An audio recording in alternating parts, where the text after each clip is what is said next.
Hi guys, তো কি খবৰ আপোনালোকৰ? তো আজি ভাবিছোঁ ৰেচিপি এটা ট্ৰাই কৰি চাওঁ বুলি। তো পাই গ'লোঁ দোকান, তাৰপিছত বস্তু কেইটামান কিনি পিনি গৈ আছোঁগৈ আৰু এইটো আমাৰ গাঁৱৰ ৰাস্তা হয়। তাৰপিছত গড়ো পাই গ'লোঁ। পিঁয়াজ বিলাহী গাজৰ কেইটামান কাটি মেলি মেগীটো বইল কৰি দিছোঁ। ফাইনেলি মেগী বইল কৰি হৈ গ'ল। তো কেৰাহীটো উঠাই দিলোঁ আৰু তাৰপিছত তেল ঢালি দিছোঁ। ফাৰ্ষ্টতে দিছোঁ পিঁয়াজ, তাৰপিছত বিলাহী, তাৰপিছতে মেগীটো ঢালি দিছোঁ আৰু তো আপোনালোকৰ সোৱাদ অনুসৰি আপোনালোকৰ মছলাবোৰ ঢালি দিব পাৰে আৰু। তো গাইজ আমাৰ খানা হৈ আছে। তাৰপিছতে আমি লগাই দিলোঁ গাজৰৰ পিছত আমি বন্ধাকবি কেইটামানো এড কৰি দিছোঁ আৰু।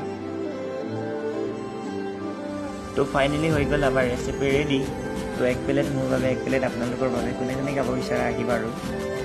চ' গাইজ কেনেকুৱা হয় টেষ্ট কৰি চাইছোঁ আৰু মজাই আছিলে বাৰু। তো কাৰ নিজে বনোৱা বস্তুবোৰ খাই ভাল লাগে কমেণ্ট কৰি জনাই দিবা আৰু গাইজ। তাৰপিছত কোনে কোনে বনাই পাইছে সেইটোকে জনাই দিয়া আৰু। মই আজি ফাৰ্ষ্ট টাইম বনাই চালোঁ আৰু কেনেকুৱা হৈছে গম নাপাওঁ, আপোনালোকে কমেণ্ট কৰি জনাই দিব। তো এয়াই আছিলে আজি ভিডিঅ'টো। ভাল পালে যদি লাইক কমেণ্ট কৰি দিব। আকৌ এবাৰ লগ পাম next video'. Bye bye guys.